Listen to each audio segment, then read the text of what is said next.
Selamat pagi anak-anak, semoga masih tetap semangat mengikuti pelajaran daring ya selama pandemi ini. Dan semoga semuanya sehat ya hari ini. Untuk pertemuan kali ini di KDTK, Ibu akan bahas tentang penggunaan dan disinfektasi alat kesehatan serta sterilisasi dan penyimpanan alat. Jadi ini bab 2 dan bab 3 yang Ibu gabungkan karena materinya nyambung ya. Jadi sekalian membahas. Ya, oke. Sebelum kita mulai, ada yang kangen pantai? Nah, kita membayangkan belajar di pinggir pantai dengan ombaknya yang seperti ini dengan warna birunya laut ya. Jadi biar tambah semangat untuk belajarnya. Ya. Oke, kita mulai dari pelayanan keperawatan ya. Nah, pelayanan keperawatan itu meliputi pelayanan biologi, psikologi, sosial, ya, dan spiritual, baik yang diberikan pada pasien yang sakit maupun yang sehat. Nah, dari pelayanan keperawatan ini juga kita memerlukan namanya alat-alat kesehatan sebagai penunjang ya, dokter dan perawat serta tenaga medis lainnya. Nah, alat-alat kesehatan ini ya, salah satunya harus kita pelihara dan bersihkan juga. Nah, dengan cara ada pertanyaan, caranya gimana Bu membersihkan atau memelihara alat-alat kesehatan? Oke, kita bahas pada slide berikutnya.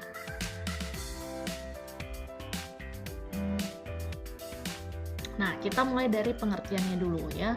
Apa sih pengertian alat-alat kesehatan? Mungkin kalian sudah tahu dan sudah sering ya melihat, memegang, ya menggunakan alat-alat kesehatan di sekitar lingkungan kalian. Nah, kita cari tahu dulu artinya apa sih itu alat kesehatan. Ya, menurut Menteri Kesehatan RI nomor 220 tertanggal 6 September 1976 bahwa alat-alat kesehatan itu barang atau instrumen untuk satu, pemeliharaan perawatan kesehatan dan alat kesehatan itu sendiri. Dua, menentukan diagnosis. Jadi kalau pasien datang dengan penyakit seperti ini, diagnosisnya apa? Kalau pasien B datang dengan keluhan seperti ini, ya diagnosisnya apa? Diperlukan alat kesehatan sebagai penunjang. Nah, sehingga nanti terapinya juga benar. Ketiga, membantu atau mencegah kerusakan lebih lanjut. Jadi ketika misalkan ada pasien datang dengan patah tulang ya di bagian kaki. Jadi kita sebagai seorang tenaga medis ya harus memberikan alat penunjang kesehatannya berupa mungkin misalkan kruk atau tongkat atau kursi roda ya untuk membantu dan mencegah supaya kondisi lukanya ya tidak semakin parah. Keempat, penyembuhan, pencegahan penyakit atau pelayanan yang mengganggu kesehatan. Yang kelima itu pemulihan, perbaikan atau perubahan fungsi badan. Ya, jadi kalau misalkan yang tadinya hidungnya bengkok, ya, jadi supaya jadi lurus lagi, ya, harus dilakukan pembedahan sehingga alat-alat kesehatan itu ya dipakai untuk perbaikan. Ya. Terus yang keenam untuk diagnosa kehamilan ya atau pemeliharaan selama kehamilan dan setelah kehamilan termasuk pemeliharaan bayi. Jadi selama proses kehamilan ya seorang ibu itu harus paling tidak sebulan sekali dia memeriksakan dirinya ke dokter spesialis atau ke bidang ya sehingga menentukan diagnosa kehamilannya apakah ini hamil beneran ya atau hamil bohongan karena ada istilah hamil anggur ya jadi sel telur itu berada di luar rahim ya sehingga untuk lebih lanjutnya ya diperlukan alat penunjang kesehatan. Yang ketujuh, alat mencegah kehamilan. Jadi kalau kalian orang tuanya di rumah sudah punya anak 4 ya jangan sampai punya anak sampai 10 ya nanti susah biayainnya apalagi musim Covid ya. Jadi untuk alat mencegah kehamilan harus memakai namanya alat kontrasepsi. Ya, Yang ke-8 untuk media invasif. Jadi kalau misalkan perlu tindakan bedah, ya, diperlukan alat-alat khusus untuk melakukan operasi bedah. Ya, itu pengertian alat kesehatan. Ya, sampai di sana jelas? Kalau jelas, mari kita lihat slide berikutnya. Nah, penggolongan alat kesehatan. Jadi alat-alat kesehatan itu ada beberapa harus digolongkan ya sesuai dengan fungsi, ya sifat pemakaian, kegunaannya, keputusan Menteri Kesehatan, sifat dan bahan dan umur instrumennya. Jadi kita lihat ya, kita bahas satu persatu sesuai dengan penggolongannya. Yang pertama berdasarkan fungsinya. Nah, berdasarkan fungsinya, ya alat kesehatan itu dibagi menjadi dua, yaitu ada medis, ada yang non medis. Jadi kalau yang medis, ya kalian sendiri sudah punya ya di nursing kitnya. Ya ada alat tensimeter, termometer, garpu tala, spatula dan lain sebagainya. Ya, terus ada emergency set. Ya, ini untuk keadaan gawat darurat. Jadi alat-alat ini memang diperuntukkan untuk kondisi emergensi. Terus ada non medis, ya ada alat dapur yang berupa piring, gelas, ya sendok untuk alat makan pasien. Terus ada generator, ya jadi kalau misalkan perlu pas lagi mati listrik ya jadi tidak ada pemadaman, ya ada alatnya, itu termasuk golongan non medis. Terus alat-alat perkantoran, list pasien atau rekam medis pasien itu termasuk golongan non medis ya. Nah, berikutnya kita bahas tentang sifat pemakaiannya. Nah, nih untuk sifat pemakaiannya ya dibagi menjadi dua, ada disposable, ada tahan lama. Tahu artinya disposable? Ya, kalau tidak tahu, ya, disposable itu artinya sekali pakai. Jadi barang-barang yang sekali pakai, contohnya spike atau jarum suntik, ada handscoon, ada masker, ya itu dipakai sekali pakai. Jadi begitu selesai melakukan tindakan ya, pada pasien satu, alat-alat itu harus dibuang. Jadi tidak bisa digunakan berulang kali. Itu namanya disposable. Jadi sekali pakai. Terus ada barang yang tahan lama. Jadi penggunaannya bisa dipakai berulang kali dan dalam jangka waktu yang lama. Nah, contohnya ada bengkok, ada instrumen operasi, ada bed pasien. Itu juga termasuk penggolongan yang tahan lama, ya. Berikutnya ada berdasarkan kegunaannya, ya penggolongan berdasarkan kegunaannya ada beberapa sistem sebenarnya, tapi ibu ambil beberapa contoh aja. Ya, jadi ada sistem gastro, ini sistem pencernaan. Biasanya alat yang kita pakai adalah selang NGT, di mana penggunaan selang NGT ini diindikasikan pada pasien-pasien yang mengalami gangguan menelan, terus gangguan pencernaan, keracunan. Nah, ini dimasukkan selang NGT, jadi dimasukkan dari hidung, itu akan nyambung ke lambung langsung. Jadi untuk sistem pencernaan atau gastro ya. Terus ada sistem THT ya. Jadi biasanya dokter THT itu memerlukan alat namanya otoskop untuk melihat ya bagian dalam telinga, hidung ya. Jadi kalau misalkan kalian kemasukan binatang ya dilihat pakai otoskop ya sejauh mana ya, itu diperlukan oleh dokter THT. Terus pada sistem reproduksi ya biasanya pada wanita kalau misalkan dia ingin memasang alat kontrasepsi, jadi organ genitalia wanitanya dibuka menggunakan spekulum. Jadi spekulum ini bentuknya seperti mulut bebek ya. Kalau bahasa awamnya sih dibilangnya cocor bebek. Jadi memang bentuknya seperti mulut bebek. Ya, jadi itu digunakan untuk membuka bagian organ dalam. Nah, terus ada sistem ambulan. Ini biasanya kita pasti sedia ada kursi roda, ada bednya. Jadi kalau misalkan pasien tidak bisa bangun, ya tidak sadarkan diri, ditaruh di bed. Kalau dia misalkan pasiennya masih sadar, terus tidak bisa berjalan, mungkin ditaruh di kursi roda. Ini untuk sistem ambulan. Terus untuk sistem kardio atau sistem jantung ini ada alatnya namanya EKG. Ya, ini untuk merekam fungsi dan irama jantung. Jadi kalau misalkan ada yang kelainan jantung, ya biasanya digunakan alat EKG ini untuk melihat bagaimana irama jantungnya normal atau tidak. Ya. Berikutnya berdasarkan keputusan Menteri Kesehatan.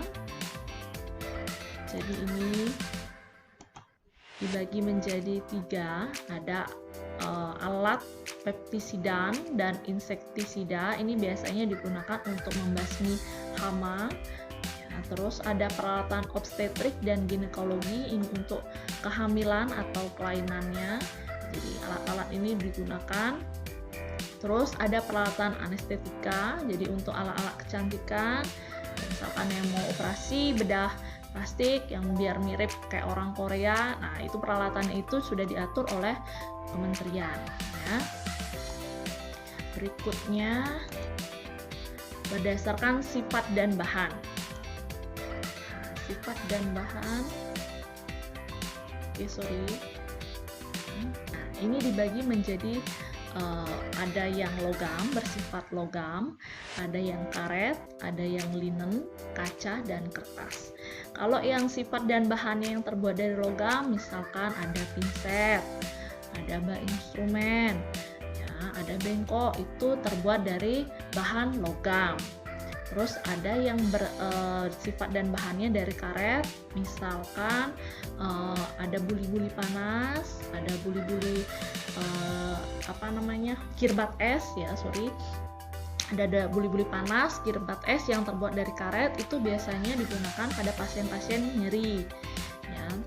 Terus yang linen itu alat-alatnya misalkan spray, terus ada selimut, ada sarung bantal, ada laken, ada stik laken. Nah, itu alat-alat berdasarkan penggolongan linen, ya. Jadi bisa dicuci alat-alat itu dan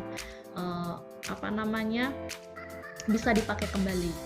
Terus ada yang bersifat kaca. Jadi kalau kaca misalkan alat-alat untuk menampung urin, ya, terus alat-alat lab sih kebanyakan, ya, untuk laboratorium itu memakai bahan kaca. Terus ada yang kertas. Nah, kertas ini misalkan alat-alatnya seperti rekam medis pasien, ada list pasien, itu menggunakan bahan kertas. Ini digolongkan berdasarkan sifat dan bahan. Oke. Next, berdasarkan umur instrumen. Ya, jadi kita dibagi lagi menjadi 3, ya, ada disposable, terus dapat dicuci atau disterilkan, terus ada barang penting dan mahal. Jadi kalau disposable yang tadi sudah Ibu jelaskan bahwa barang disposable itu artinya sekali pakai, jadi tidak bisa digunakan berulang-ulang kali, ya, apalagi dipakai pada pasien yang berbeda. Nah, ini bisa menyebabkan kembali lagi, ya, infeksi nosokomia, ya. Nah, barang-barang disposable ini seperti tadi contohnya ada Sprite, ada NGT, masker, handscoon, itu termasuk disposable, ya. Jadi umurnya cuma sekali pakai. Terus kalau misalkan yang dapat dicuci atau disterilkan, misalkan bahan-bahan yang bersifat logam, ya. Terus ada linennya juga. Nah, ini termasuk yang dapat dicuci dan disterilkan. Ya, terus ada yang barang-barang, ya, ini penting dan mahal. Jadi kalau kalian masuk ke ruang ini, ya, ke X-ray, jadi ke ruang MRI, nah, terus ke ruang sterilisator, terus ada alat EKG tadi. Nah, itu merupakan barang yang penting dan mahal. Jadi kalau kalian melihat barang itu, terus atau kalian masuk ke ruangan itu, harus benar-benar diperhatikan tata tertibnya. Jangan sampai nanti kalian merusakkan karena harganya ya sangat mahal sekali, ya. Mudah-mudahan kalian paham. Nah, berikutnya kita ke prinsip aseptik dan antiseptik. Ini harus kalian pahami juga dalam pemeliharaan alat-alat kesehatan. Ya, ada istilahnya aseptik. Ya, aseptik itu adalah mencegah kontaminasi pada jaringan bahan dan alat steril. Nah, contoh aseptiknya itu bisa berupa aseptik gel seperti ini. Ya, kalau kalian ke lab, yang pernah ibu suruh ngelap troli, ya biasanya ibu pakai aseptik gel untuk membunuh kuman, ya apapun yang berada di dalam troli. Terus berikutnya ada antiseptik. Ya, antiseptik ini adalah untuk menghambat dan menghancurkan tumbuhnya organisme patogen dalam luka. Biasanya kita pakai antiseptiknya untuk luka sebelum dilakukan tindakan, ya kita oleskan dulu betadine, ya biasanya pakai betadine. Terus kalau misalkan di rumah ada Dettol, ya merek-merek yang untuk antiseptik, dan untuk yang di tangan mungkin kalian pakai merek yang lain untuk membunuh ya organisme patogen, ya. Jadi ini namanya tindakan antiseptik, ya. Jadi ingat ya bedanya antiseptik dengan aseptik. Oke, selanjutnya ada disinfektasi alat-alat kesehatan.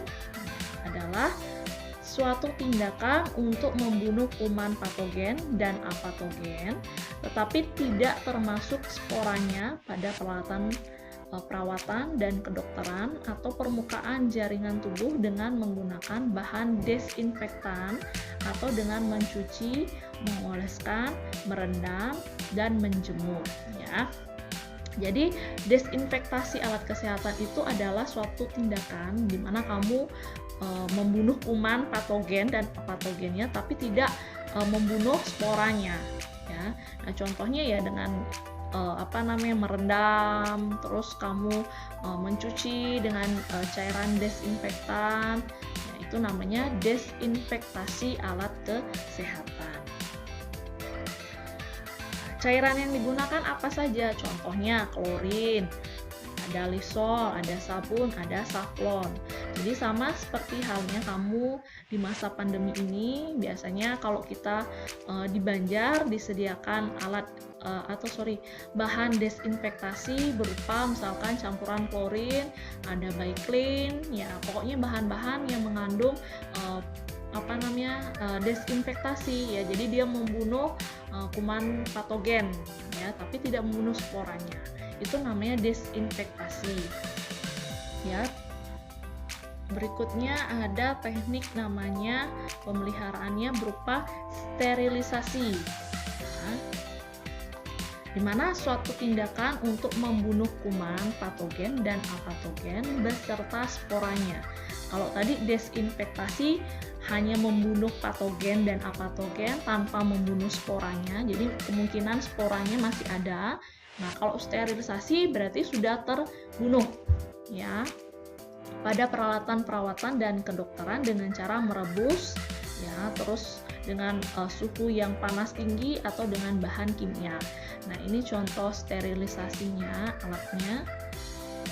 Nah, untuk metodenya kemarin kita sudah sempat singgung ya metode sterilisasinya. Nah, ada namanya sterilisasi berupa pemanas kering atau oven atau dry heat sterilizer. Ini berupa, bentuknya seperti kulkas, ya. Jadi ada dua tempat. Biasanya yang di tempat atas ini dipakai untuk menyimpan has, terus selang NGT kalau mau disterilkan, atau selang oksigen, ya. Sebenarnya selang NGT itu sekali pakai, tapi kalau misalkan di perbatasan gitu ya dengan alat-alat yang mungkin sangat terbatas, belinya jauh, ya bisa aja disterilkan, tapi harus benar-benar dicuci dulu, ya. Setelah selesai dicuci baru disterilkan. Sama juga selang oksigen, sebenarnya itu sekali pakai, tetapi kalau misalkan memang karena keterbatasan, ya mungkin rumah sakitnya tempat rumah sakit dengan tempat membeli peralatan itu jauh, ya salah satunya cara adalah dengan mensterilkan. Jadi benar-benar alat itu dicuci, ya, dimasukkan ke dalam sterilisator. Namanya ini ya, alatnya namanya sterilisator. Jadi prosesnya namanya sterilisasi. Ya, kalau ini tadi dipakai untuk HAS, terus selang ya, yang pokoknya yang bahannya lentur ya. Kalau yang di bawah biasanya ya, kalau yang di bawah tadi biasanya dipakai untuk alat-alat berupa logam ya, seperti satu set perawatan luka biasanya kita sterilkan ya di bagian bawahnya. Terus ada pemanas ya, basah atau uap ya, atau autoclave. Ini biasanya metodenya kayak direbus. Jadi alat-alatnya direbus, dimasukkan ke dalam panci ya dengan suhu tinggi. Nah, ini namanya ada metode pemanasan uap. Nah, kalau kimia ya biasanya kita pakai alkohol dengan kadar 96%. Ya, terus kita lihat hal-hal yang harus diperhatikan ya pada saat melakukan sterilisasi. Yang pertama ya, sterilisator atau alat sterilnya itu harus dalam keadaan siap pakai. Kedua, peralatan harus bersih dan masih berfungsi. Jadi pada saat kamu mencuci dengan cairan klorin ya, benar-benar kondisinya harus bersih dan dilap sekering mungkin. Yang ketiga, peralatan yang dibungkus harus diberi label yang jelas dengan mencantumkan nama, jenis peralatan, tanggal, dan jam yang disterilkan. Nah, jadi alat-alat yang sudah kamu cuci, misalkan satu set peralatan luka, ya kamu sudah cuci, kamu keringkan, nah dibungkus dengan kain duk, ya ada namanya kain duk. Nanti ibu akan tunjukkan langsung ke kalian pada saat kalian praktek, ya. Nah, kain itu yang dipakai membungkus, setelah itu baru dimasukkan ke sterilisator. Ya, jangan lupa juga diisi ya namanya apa, nama alatnya, jenis peralatannya apa, terus tanggalnya, terus jam sterilnya. Ya, supaya tidak tertukar nanti dengan alat-alat di ruangan lain.